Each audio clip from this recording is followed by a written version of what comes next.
El Congreso de la Mañana. Bueno, y lo prometido es deuda. Nosotros tenemos un segmento con el politólogo Randy Estrella. Está con nosotros para hablar de las promesas cumplidas y no cumplidas en los primeros 4 años del presidente Luis Abinader, los retos que tiene en el próximo cuatrenio, las reformas y también muchos desafíos, designaciones, otras pendientes y todo lo que Randy nos quiera decir. Bien discreto, Randy. Bienvenido, Randy. Bienvenido, Randy Estrella. Saludos, Javier. Saludos, Patricia. Un placer estar aquí con ustedes, con su público. Siempre hay fiel de 8 y preguntan a 10 por de la ti, mañana. preguntan por ti, te No, extrañan. Pero la mujer... ¿Qué? El público, Randy. El público en general. El público en general del Congreso de la Mañana sabe que tenemos un segmento con el politólogo que siempre nos trae informaciones internacionales. Y antes de hablar de Luis Abinader, que es el tema, Randy, entonces Maduro, ya, se quedó ahí. Pero fuerte de una vez. No, porque queríamos hablar de República Dominicana, pero es que yo sabía que esto iba a pasar, no tenía la fe que tenía Daniela, que puso una iglesia, pero tú también tenías como tu esperancito, ¿no? No, pero bueno, ustedes me han escuchado desde el principio y yo he dicho que Maduro está en una coyuntura muy favorable en términos internacionales y que Estados Unidos no iba a hacer la presión que ha hecho en el pasado. No, y, claro. Y es evidente. Estados Unidos también está en lo de ellos. Exacto. Tienen un proceso electoral interno y encima de eso el tema de Rusia, que se ha agravado en los últimos días, el tema de las sanciones y lógicamente el petróleo tienen que buscarlo en algún lado. Y no se iba a meter y ya Biden había hecho negociaciones con Venezuela con el petróleo, o sea que ya ahí había aflojado un poquito y se nota en ese sentido porque aunque han dado su opinión, pues no ha habido necesariamente una presión. Se ha hablado de que van a... Que las actas, que sacan. Sí, la que no, no pero más nada. 2 elementos, que es el tema de Rusia y el tema de China. De China también. Inmediatamente claro. Proclaman a Maduro como presidente, pues ellos salen a felicitarlo, le dan su apoyo público y esto significa que ante una intervención internacional de parte de Estados Unidos, pues inmediatamente China y Rusia estarían del lado contrario. Exactamente. Claro. Bueno, eso lógicamente afectaría el tema del precio de los combustibles fósiles. Sí, no, con Maduro... Y en medio de una campaña eso sería catastrófico. No, o sea, que por eso quise como porque dándole seguimiento en apoyo a Venezuela, a todos nuestros amigos venezolanos, sin embargo, siempre vimos que esto pasaría. Pero o sea internamente lo que nosotros hemos estado observando es que las últimas semanas ha mermado bastante las manifestaciones. No, pero viene otra. Mañana se cumple un mes. Mañana María Corina convocó y que realmente Edmundo debería estar más activo. Te iba a hacer esa pregunta como politólogo. ¿Tú cómo ves? Claro, es una concentración. Pero no sean... esas manifestaciones en la calle. Tú que eres tan conservador. No. Tú que eres tan conservador, tan respetuoso. Conservador en cuanto a los procesos, a los protocolos. Tú eres muy respetuoso de las formas. Aunque tu corriente sea liberal, extrema, no sé, whatever. No. ¿Cómo tú ves la figura de María Corina en el medio? O sea, ella que habla, ella que empuja al mundo, ella... No, María Corina es la líder. María Corina es la Y entonces a nivel del Venezuela. país, a nivel institucional, a mí eso no me gusta. No, lo que pasa es que se da una coyuntura muy especial. Sí. Y es que a María Corina la inhabilitan. ¿Por qué es que la inhabilitan? Como candidata a la presidencia de parte del Tribunal Superior Electoral de Venezuela. Entonces, esa es la razón por la que surge Edmundo González. Bueno, que no surge inmediatamente. Inhabilitan una segunda mujer. Exacto. Y luego viene Edmundo González, que era el peor de todos los candidatos que podía llevar la oposición, pero claramente con el apoyo era la persona que María Corina podía manejar. Entonces también estamos mandando un mensaje como complejo, porque entonces vamos a poner un presidente títere en el pleno 2024 cuando denostamos ese tipo de acciones y actividades políticas y estamos tratando de defender. Lo que pasa es que para una solución de un mal, No, lo que pasa es que al final el realismo político termina imponiéndose en el plano internacional y en el plano nacional. Y el punto es que si María Corina coloca un líder o una líder con las aptitudes que ella tiene o similares a las de ella no fue. Hoy, quien estuviera al frente de la lucha fuera esa figura y no ella. Por tanto, perdería vigencia y su liderazgo perdería tiene peso. que mantenerse. O sea que, y entonces trayendo ese escenario a República Dominicana, que yo hoy estoy que traigo la cosa. Entonces vemos un presidente como Luis Abinader, con tanta aprobación, con tanta mayoría absoluta en el Congreso, con tanta aprobación social y política, haciendo muchas reformas que la gente le guste o no, ya bueno, no estoy de acuerdo, pero van. Es un escenario similar de liderazgos. O sea, el líder se impone y los demás aplauden. De todos modos, pero no entendí la pregunta. No entendió.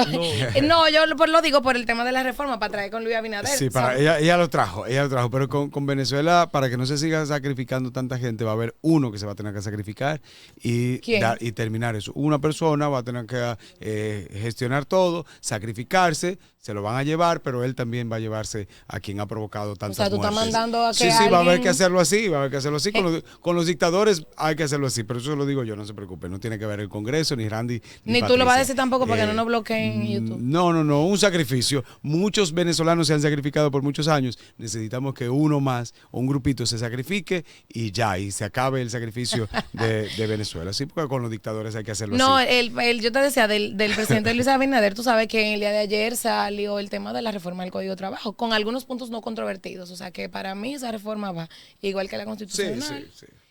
Por ahí debe de venir la fiscal, por ahí debe de venir la eléctrica, la ley de agua, no sé. Luis Abinader ha dicho que así como él tiene de importancia la constitucional, él va a apoyar y va a empujar las otras pendientes. ¿Qué desafíos tú le ves a esta gestión? No, definitivamente los principales desafíos son esos que tú acabas de mencionar. El presidente Luis Abinader tiene una visión un poco ambiciosa en materia de reforma. Quiere convertirse y que ser reconocido como el presidente transformador en la era contemporánea de la República Dominicana. Va a quedar así, como el presidente transformador. Sí, el presidente transformador, y escribía yo... Transformer. Hablaba yo, se publicó ayer en el Nuevo Diario, acerca precisamente del liderazgo de Luis Abinader, y que quiere ser reconocido, y hasta ahora es reconocido como el presidente transformador en la República Dominicana. Pero tiene una serie de retos. Ajá. Tiene una serie de retos y lógicamente debe hilar fino con relación a esos retos para quedar bien parado.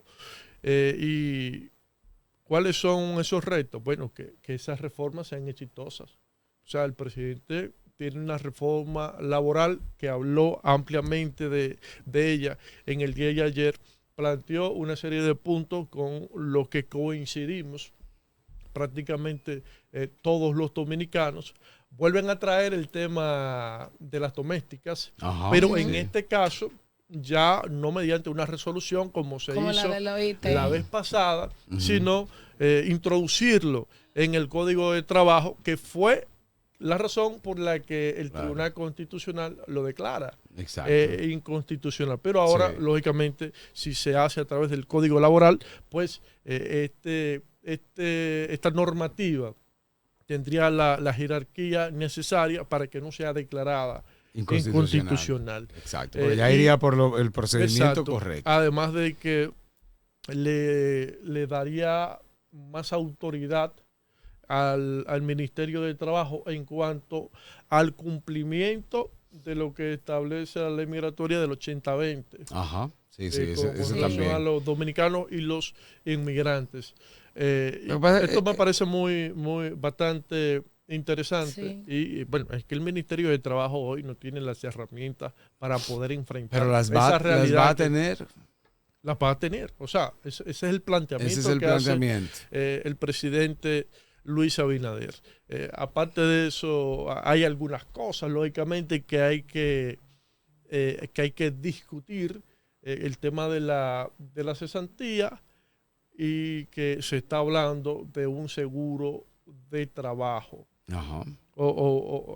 Y esto me parece bastante interesante. En otros países se utiliza, claro. Se utiliza. Y no tiene que ir esa carga totalmente para el empleador, que es lo que se hace desde hace mucho tiempo con la seguridad social y las licencias, que no se carga ya al empleador, sino que es a ese seguro que tú tienes con la seguridad social y esto es un equilibrio, porque lo importante no es que caiga encima del empleador, sino que al final se resuelva, y con este seguro de trabajo podría ser solucionar muchos problemas. Y tú sabes que reconocemos la agilidad en cuanto a los procesos, de hecho la digitalización de los mismos, pero es un poco ambicioso el tema que dices de crear los seguros y cómo funcionaría. Bueno, habría que esperar. Esperar, que exactamente. Por eso dije, hay que ver el documento. Sí. Exactamente. La idea general, genial. La idea sería importante porque, como digo, el empleador debe tener esa seguridad en cualquier situación, pero no, más bien el empleado, pero no tiene por qué caer en el empleador. Ahora, hay que ver cómo se plantea, hay que ver exactamente los beneficios y de qué manera. Sí, pero el tema es interesante. Y cómo se automatiza también, porque actualmente las licencias, en el tema de reportarlas, tiene su demora, te la devuelven, tú cargas los documentos, no te los reconocen, y tiene una doble carga por mucho tiempo para el empleador. Sí, pero se recupera. Pero el dinero en el tiempo para una persona, estamos hablando de negocios. Sí, pero ese tema en un aspecto puede mejorar, pero un aspecto es un aliciente, porque antes esa licencia tenía que ser pagada por el empleador. Sí, pero hay que regularlo. O sea que yo lo veo bonito, pero yo quiero leer el texto. Sí, pero vamos a esperar que se presente en su totalidad. Sí, pero está interesante que se toque la reforma el tema. La reforma del Código Laboral. Otro planteamiento que ha hecho el presidente en el pasado es que quiere que se produzca una reforma salarial en la República Dominicana. Y claramente la República Dominicana, pese a ser uno de los países que más crece desde 1992 a la fecha en la región, es uno de los 3 países también que menos ha aprovechado ese crecimiento, claro. Es decir, que no hemos logrado en la misma proporción convertir el crecimiento económico en desarrollo humano y desarrollo económico. Okay. Y es un gran reto que tiene el gobierno del presidente Luis Abinader, y yo creo que es una necesidad que tiene la República Dominicana, que no debe esperar mucho más.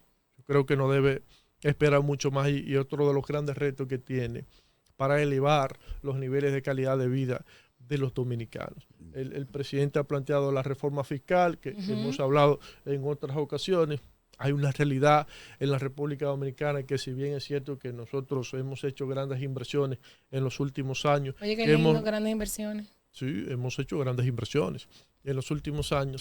No menos cierto es que faltan otras más grandes todavía, y para eso se necesitan más recursos. Si bien es cierto que se ha eficientizado el gasto público, no menos cierto es que ahí no estoy de acuerdo. No, pero tú no viste la cara de nosotros dos, así como Randy dice que se ha eficientizado el gasto público. Yo le pongo un ejemplo sencillo. Ok, dale. Pongo un ejemplo sencillo. En el año 2011 se publicó una licitación para la construcción de la planta de tratamiento de aguas residuales del municipio de Licey, que incluía 5 kilómetros de redes. En 2011. El presidente era en ese momento Leonel Fernández. En ese momento. Sí. Eso se licitó por alrededor de unos 79 millones de dólares. Sí. Hoy hacen uno como 3.900, 3.800 millones de pesos. Ajá. Esa licitación, ese proyecto no se pudo ejecutar por una serie de cuestiones que pasaron. Técnicas y de diferentes aspectos. Lo que ocurrió al final en Brasil, o sea, primero se retardó el inicio de la ejecución del proyecto, posteriormente viene lo del Bandex. El banco brasileño. Bandex. Sí, Bandex. El banco brasileño, con el tema de Odebrecht y eso, bueno, no se pudo ejecutar. Al final, este gobierno decide ejecutar con otra institución, que fue el INAPA. Y se licita 11 años después, se licita 11 años después. Se vuelve a licitar. Sí, se vuelve a licitar. Claro. 11 años después, por un monto de 1.200 millones de pesos. Y ahora no incluía 5 kilómetros de redes, sino 45 kilómetros de redes, que posteriormente fue extendido a 60 kilómetros de redes.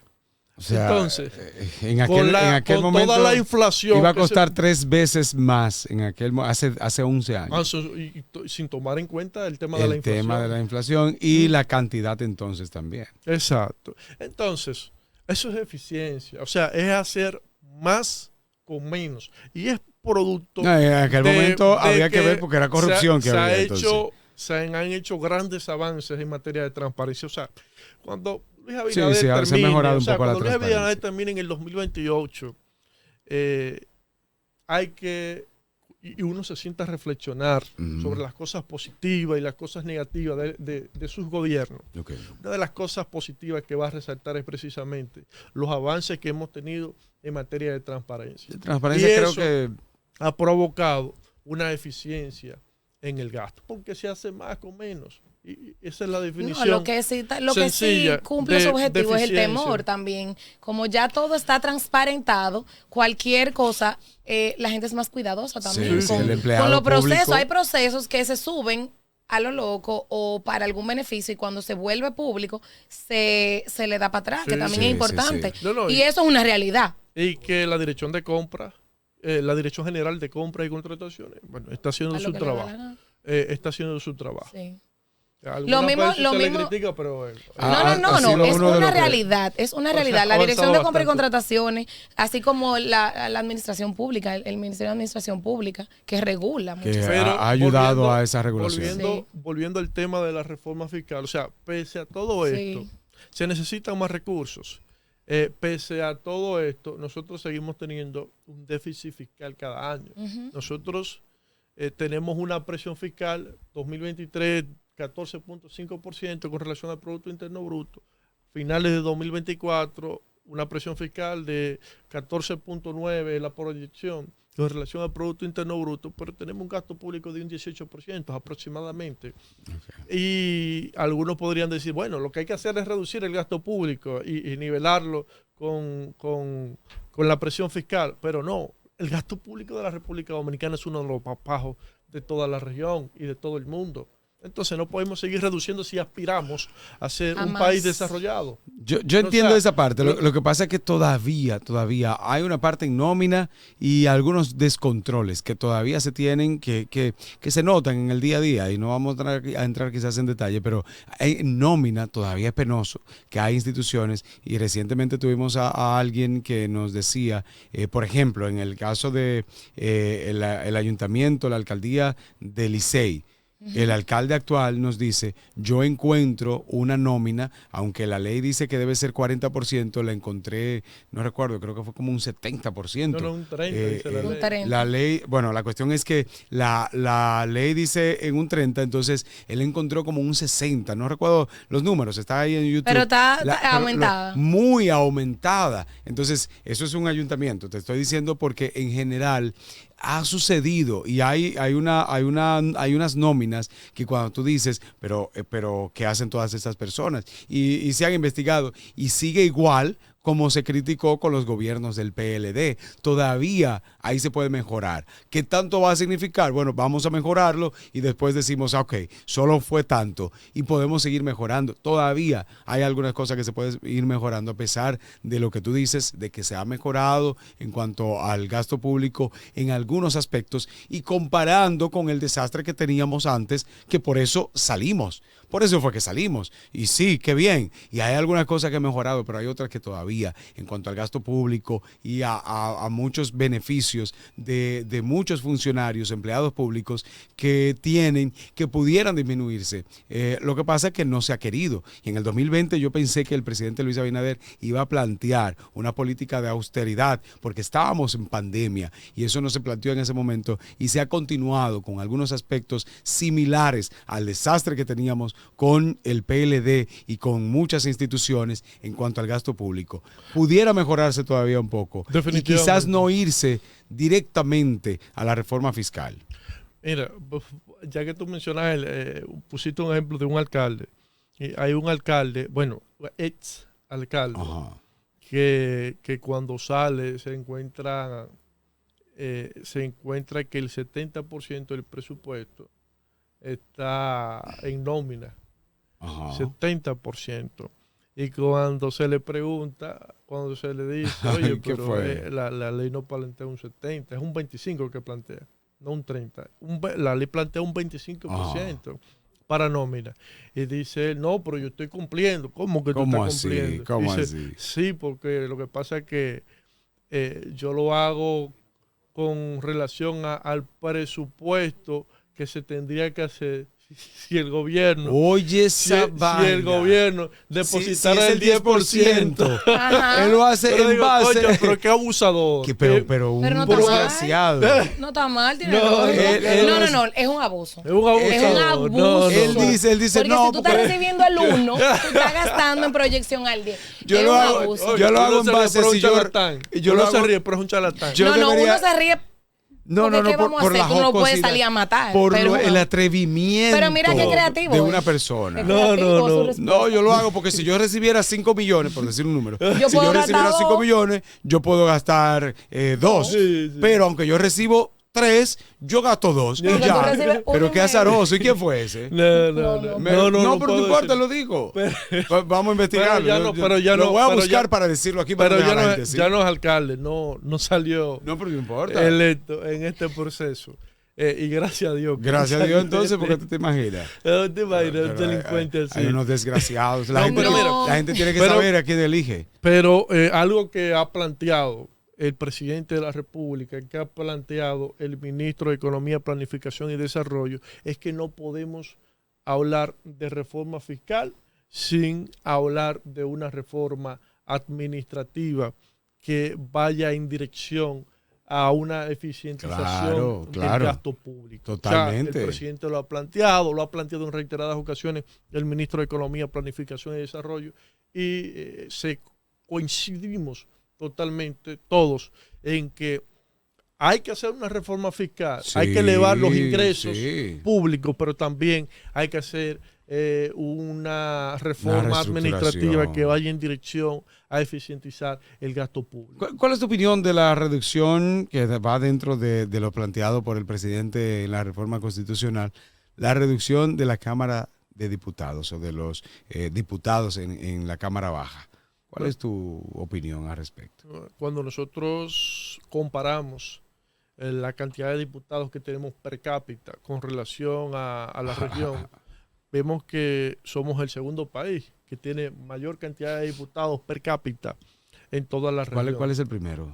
Uruguay.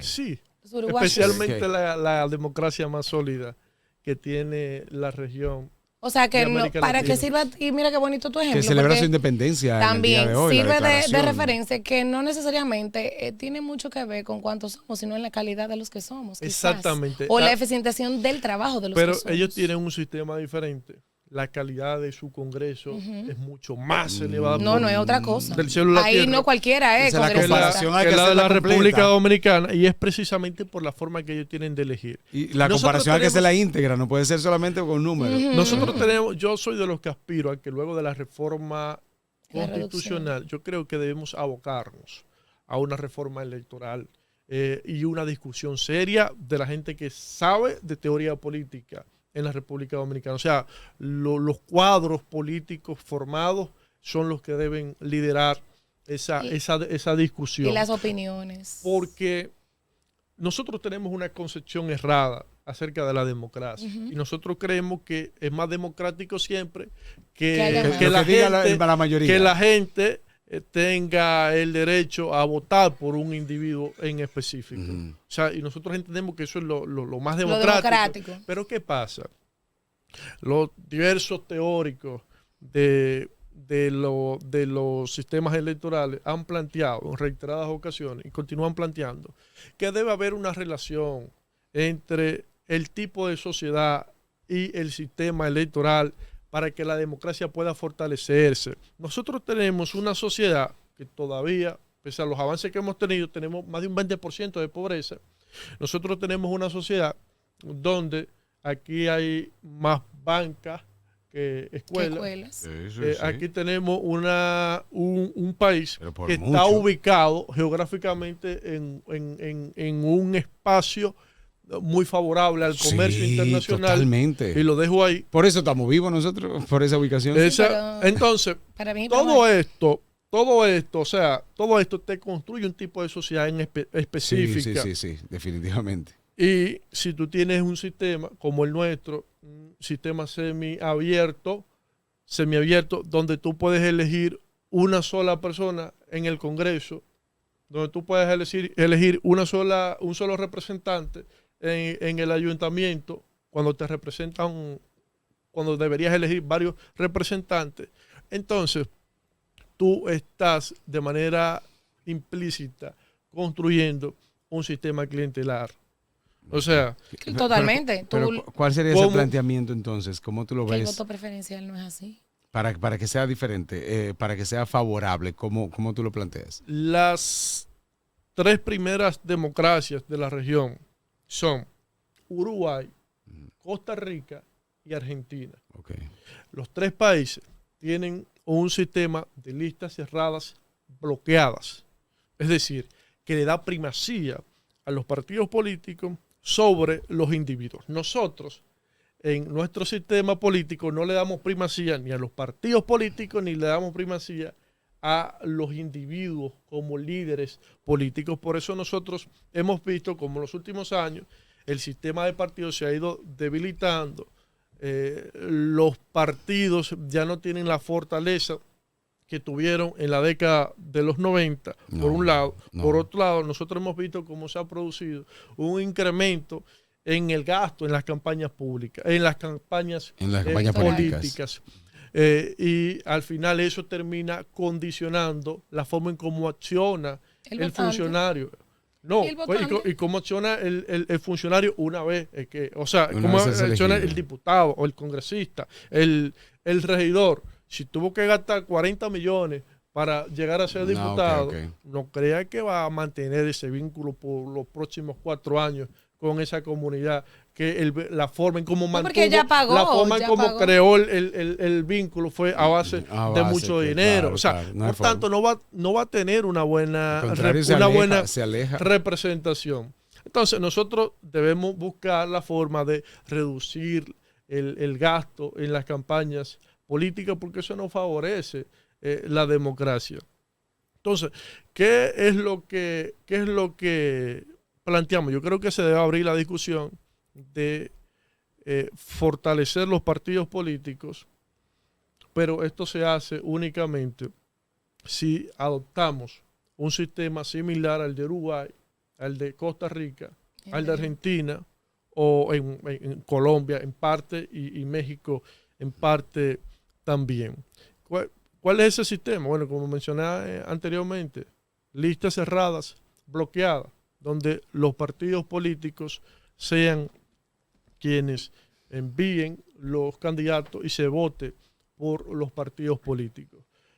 Eso va a permitir, por ejemplo, eso va a permitir que los partidos por el PLD en el orden que el PLD lo presentó. Ya a lo interno el partido tiene que fortalecerse. Es parte de lo que entonces se plantea el presidente con los 20 diputados que puedan elegir. Está tratando de fortalecerlos. Exacto. Va en esa dirección. Ahora, además de eso, además de esto, yo pienso que los problemas que ha tenido nuestra democracia en los últimos años van también encausados por el sistema de partidos que tenemos, tan amplio, tan poco regulado. O sea, y cuando hablo de poco regulado, no hago referencia al tema de la transparencia, que no hay ningún tipo de regulación en ese sentido. Hago referencia en este caso específico a el mantenimiento de la personalidad jurídica. O sea, aquí los requisitos son mínimos. ¿Cuál es el requisito? Bueno, que si tú sacaste un vocal en Vengan a Ver, ya, aunque tú hayas sacado un 0.00001% a nivel nacional, ya tú tienes derecho a permanecer como organización política. Y claro, se buscan formas de lograrlo. De lograrlo. Una alianza, no sé qué, claro. Pero hubo una provincia donde se llevó a un senador de un partido político por otro partido político minoritario, que sin ese senador iba a perder la personalidad jurídica. O sea, y se hacen ese tipo de cosas. Y no se hacen ahora. Se han venido haciendo por muchísimo tiempo. Entonces debemos buscar la forma de establecer un mínimo de porcentaje para mantener la personalidad jurídica. En México es un 2%. Vamos a colocar aquí un 2 o un 1%, y el que no saque eso, independientemente de si usted tiene senador, si tiene diputado, usted deja de existir como partido político. Deja de ser una persona. ¿Cómo se manejaría? Jurídica. ¿Cómo se manejaría si ese partido ya no existe como partido porque no sacó el porcentaje, pero hay una representación de un regidor o un diputado? ¿Cómo se manejaría en ese caso? Porque mientras tanto tenemos a un representante que quedaría sin partido. ¿Cómo se podría plantear? Bueno, el ordenamiento jurídico nuestro, la ley electoral y la ley de partido, pero la ley de partido en este caso, plantea otro tipo de organizaciones políticas, que son los movimientos políticos y agrupaciones. Y las agrupaciones. Que así se llama la ley. Y las agrupaciones políticas. Que estos, a diferencia de los partidos políticos, pueden llevar candidaturas, pero en el caso de los movimientos, a nivel provincial, o sea, pueden llevar senadores, pueden llevar diputados, pueden llevar alcaldes y regidores. Y el caso de las agrupaciones municipales. Entonces, se convierte en un movimiento. En un movimiento, disminuye. Y trata de crecer, que siempre lo hemos hablado. Exacto, y que a partir de ahí empiecen a crecer hasta convertirse en un partido político. Pero no podemos seguir subsidiando esa cantidad de partidos. Aparte de eso, 32, 34. Y para terminar esa parte, el tema con eso es precisamente que ahí están los 20 diputados nacionales. ¿Y por qué dentro de los propios partidos políticos se muestra una reacción con relación a eso cuando no deberían? Cuando no deberían, por una cuestión lógica. Pero ¿por qué lo hacen? Las propias bases y la dirigencia media de los partidos, porque dicen, cónchale, de los partidos grandes, de los grandes. ¿Por qué? Porque dicen, cónchale, lo que pasa es que con el sistema que tenemos, la cúpula ahorita hay que repartir esas candidaturas, pero no con los dirigentes del partido. No, eso es lo que pasa. Sino con aliados. Entonces, eso podría pasar. Terminan haciendo un gran daño al sistema de partidos y a la democracia de la República Dominicana. Pero entonces, claro, el temor es precisamente que en estas condiciones actuales eso no beneficia. Yo te iba a decir que en la televisión el tiempo apremia, y quiero dejar abierta una invitación para hablar contigo este tema de la disminución de los diputados, el fortalecimiento de la ley, de los partidos, y si tienes alguna como politólogo, como parte de este gobierno, porque tú eres un parte aliado, si hay alguna entre tantas reformas, entonces te dejo de tarea, o si no lo abrimos, te anunciamos 2 días antes y lo abrimos al público, para que hablemos un poquito de eso, porque la verdad es que República Dominicana tiene temor a un proceso electoral nuevo con lo que hemos venido construyendo como sociedad a lo que pasó en el 2024. O sea que nosotros tenemos que cortar ahora y despedirnos. Queda abierta la invitación contigo, Randy, porque tú te has perdido. El público te aclama este segmento del politólogo Randy. Gracias por no moverse y seguimos con más. Gracias, Randy. Despídase y despídase de su público. No te despidas para que venga pronto. De su público, por lo menos el día de hoy. Gracias a ustedes por la invitación que nos hacen y bueno. Gracias al público que me aclama. Oye, Patricia. Nos vemos la semana que viene, Randy. Nos vemos, Randy. Un placer. Ustedes no se muevan, que nosotros seguimos con muchísimo más aquí en el Congreso de la Mañana. El Congreso de la Mañana.